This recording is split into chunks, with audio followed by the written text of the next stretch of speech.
Bismillahirrahmanirrahim. Assalamualaikum warahmatullahi wabarakatuh. Selamat sejahtera.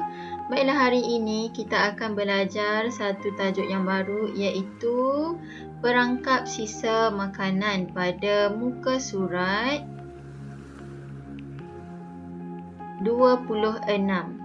Baik, dalam tajuk ini kita akan belajar tentang perangkap sisa makanan dan juga kita akan mengenal pasti ayat tanya tanpa kata tanya. Ya, kebiasaan ayat tanya mesti ada mengandungi kata tanya. Tetapi ayat tanya tanpa kata tanya kita tidak menggunakan sebarang kata tanya. Sebelum kita meneruskan pembacaan maklumat pada halaman ini, cikgu akan menerangkan tentang ayat tanya tanpa kata tanya terlebih dahulu. Baiklah, ini dia ayat tanya tanpa kata tanya. Baiklah, ini adalah senarai kata tanya yang biasa kita gunakan, iaitu apa, bila, berapa, bagaimana, di mana, siapa dan mengapa. Ya. Ayat tanya dengan kata tanya, iaitu ayat tanya yang biasa, akan mengandungi kata tanya tersebut. Ya, iaitu apa, bila, berapa, bagaimana, di mana, siapa, mengapa. Contohnya, bilakah kamu akan pulang ke kampung? Ataupun berapakah bilangan murid di kelas kamu? Mesti ada kata tanya. Tetapi ayat tanya yang tanpa menggunakan kata tanya, dia berbeza. Bagaimana pula ayat tanya tanpa kata tanya? Ya, ayat tanya tanpa kata tanya tidak menggunakan sebarang kata tanya tersebut.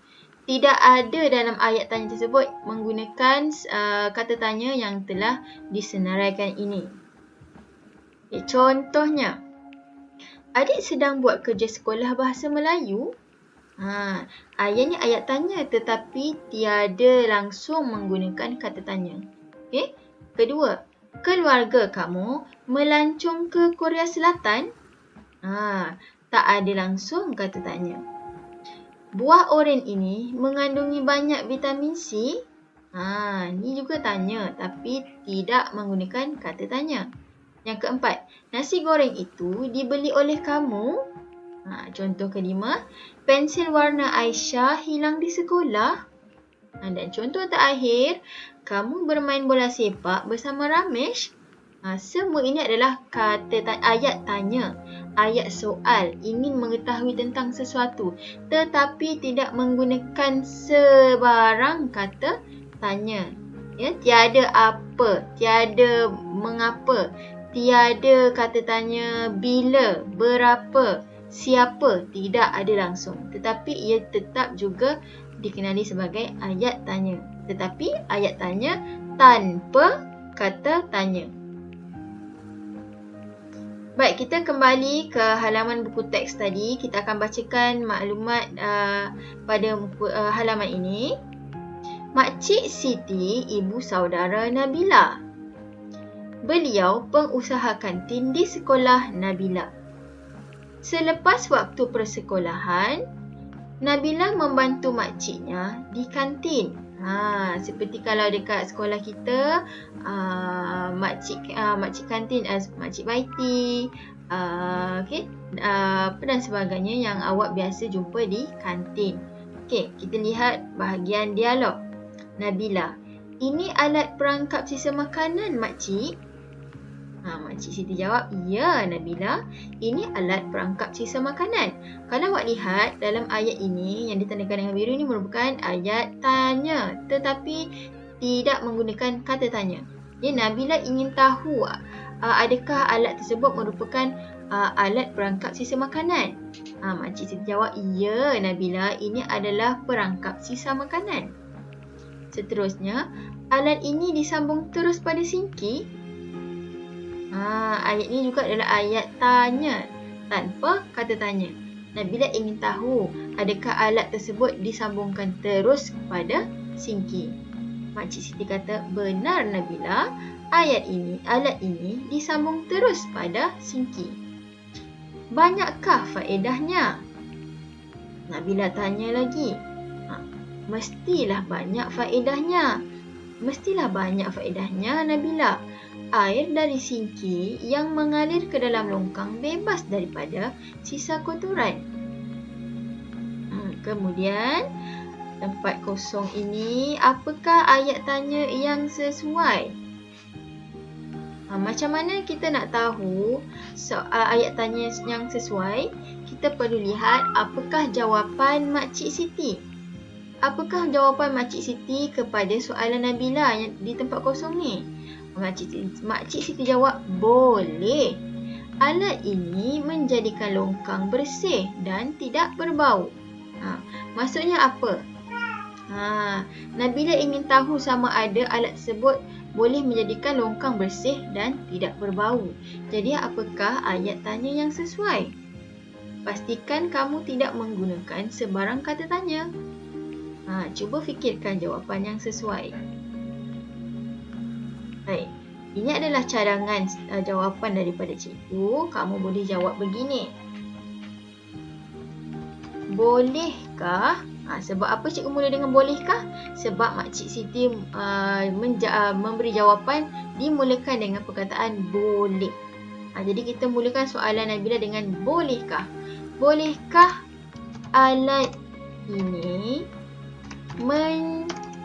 menjadikan longkang bersih dan tidak berbau? Baik, kita semak jawapan.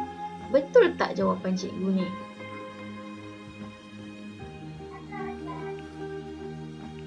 Betul tidak jawapan cikgu? Tengok, ada tak kata tanya yang cikgu gunakan? Bolehkah? Bukan kata tanya. Alat ini menjadikan longkang bersih dan tidak berbau. Tiada sebarang kata tanya yang cikgu gunakan. Tapi untuk menyebut ayat ini mesti disebut dengan intonasi ayat tanya, intonasi bertanya. Bolehkah alat ini menjadikan longkang bersih dan tidak berbau? Makcik Siti jawab, boleh. Alat ini menjadikan longkang bersih dan tidak berbau. Aliran air longkang juga akan lancar. Seterusnya, sungai juga akan bersih. Kalau kamu mahu tahu, ini merupakan alat penapis air. Gambar tersebut merupakan gambar perangkap sisa makanan. Sisa makanan akan diperangkap dalam kotak jaring ni. Sisa makanan tidak akan mengalir terus ke dalam longkang. Akan tersangkut di bahagian di dalam kotak jaring ini, dan air ataupun minyak akan keluar di bahagian tepi ini.